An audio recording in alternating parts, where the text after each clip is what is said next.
Today I'm gonna be doing a super special squishy makeover. I'll be working with sprinkles and glitter and unicorns. And of course, colored pencils. April Fools.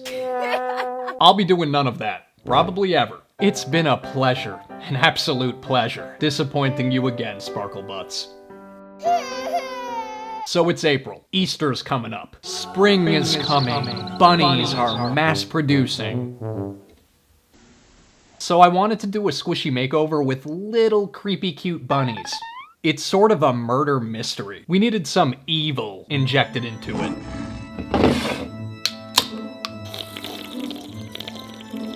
That just so happens to be my expertise. Anyways, I've been doing a lot of squishy makeovers lately, just kinda working with what I have. But today I'm gonna be painting one mini squishy and one giant squishy. It's huge, it's humongous. It's literally the size of my head. And it took me an insane amount of time to paint, so I hope you like it. So here's the bunny in question. It was sent to me by Moriah Elizabeth, amongst a whole horde of gnarly mini squishies. I've painted quite a few of them already, and today I'm painting the Easter Bunny. It's not gonna be the Easter Bunny. I'm not that predictable. I mean, come on. It has a little keychain ring stabbed into its head. Other than that, there's not a lot of necessary amputations or anything. I love this little freak just the way she is. I did, however, pull out my flamingo scissors to trim down the seams. Just wanted to make everything look a little more put together and presentable. What kind of wacko wouldn't trim down the seams? Lots of little tiny cuts. There was even some excess skin hanging off of her that needed some shaping up. There, all cleaned up. What a little cutie. I didn't sand this little bunny mostly because mini squishies tend to already be a bit textured. I don't think they need to be sanded. I mixed up some slick paint with some soft matte and started painting on the base layers. Mini squishies tend to be very absorbent. They just drink up all my paint. I'm not leaving it a white bunny. Instead, I'm gonna be super crazy and unpredictable. So it's gonna be a brown bunny, named Ness. Hey, I'm Ness. And today I'm gonna tell you the story of Ness. Or at least the ending of the story of Ness. She's the one that's being murdered today, so try not to get too attached. Who killed her is the real mystery. Anyways, that's not the only death in this squishy makeover episode. There's also this turtle that Moriah sent me. I already stole 2 of its feet, and now I'm coming back for seconds. It's like a bloodbath in here. I just can't get enough of this turtle. Why does Ness need the turtle's feet? Good question. I love my characters having eyes that are oversized and like bulging out of their heads. I've never been able to recreate that on a squishy, but today, thanks to Moriah's little turtle, my dreams are finally coming true. Ness is gonna be a little bunny with bulging eyeballs. I went around with some puffy paint to seal the deal. Don't worry about the gaping wound in her head. I'll get to that. That's not how she died. I'm just gonna fill that up. It's like it was never even there.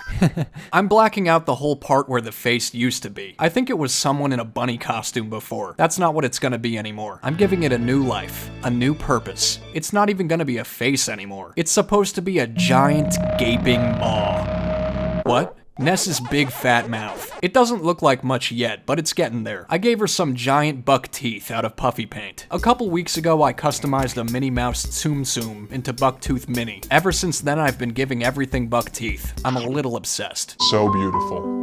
I don't think I mentioned this, but Ness has a big open mouth because she's screaming at the top of her little bunny lungs. So beautiful. This is kinda pretty much how she looked when she was in the process of dying. I know because I watched her die. What? I'll get to how she died in a second. It was all very tragic and unexpected. A quick death. I tried to give her a little nose with puffy paint. Things got a little out of hand. I went a little overboard. I tried giving her a horrified look. Bunny in headlights vibe. I imagine you'd look horrified if you were in the middle of dying. I don't know. After staring Ness down, I realized that maybe I should do something about her mouth. This squishy has like a little bump in the middle of it. I think it was originally supposed to be a nose popping out. I thought it might just blend in if I painted over it, but it didn't, so I'm gonna fix that whole situation there. I'm giving her a uvula, the little flesh in the back of your mouth. Tonsils. This way, hopefully, it's more obvious that she's screaming. She's scared for her life, and rightly so, because she's about to die. Did I mention that? But first we must admire her little poof of a tail. Cute, cute. There's gonna be more of Ness to come in a little bit, but first, I must address another tragedy.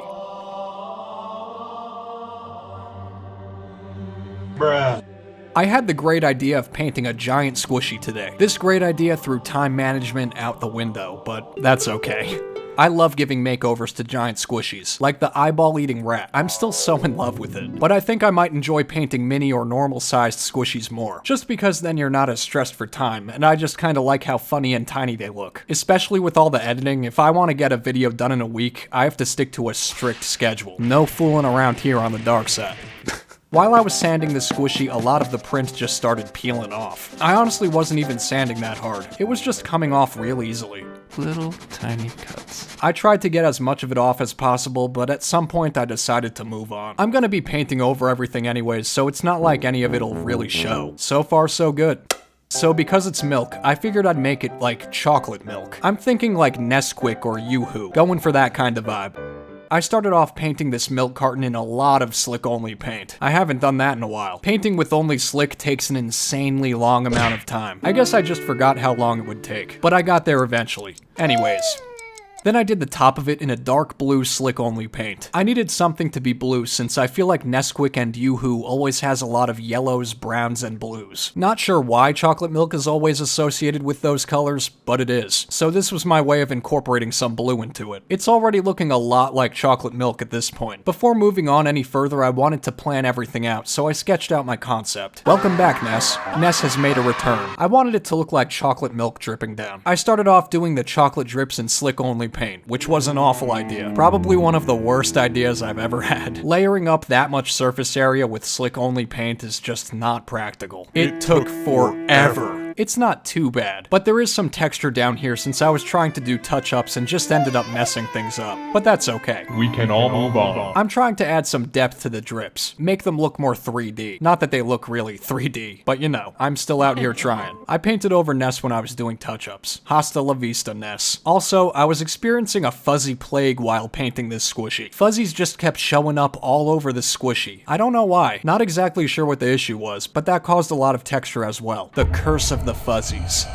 Honestly, everything today was just going wrong. The chocolate milk was looking too plain. It wasn't looking milky enough. I wanted to add something to it, so I decided to include some chocolate bubbles. Delicious. Once I was done with one side, I had to do it all over again on all the other sides. I'm getting there though, slowly but surely. Ness is coming back. This time I'm doing more of a close-up. That way you can get a good look at her drowning in all the chocolatey goodness.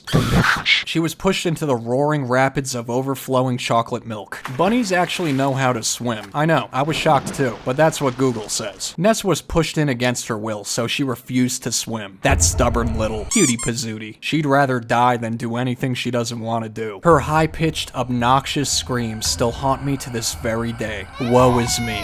After refusing to swim, it didn't take long for her to drown. It was a quick death. Ness's quick death.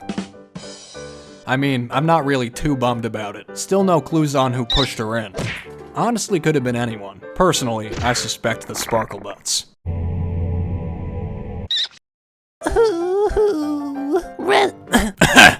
Rest in peace, Ness. Click on the next video to pay your respects. Do it for Ness.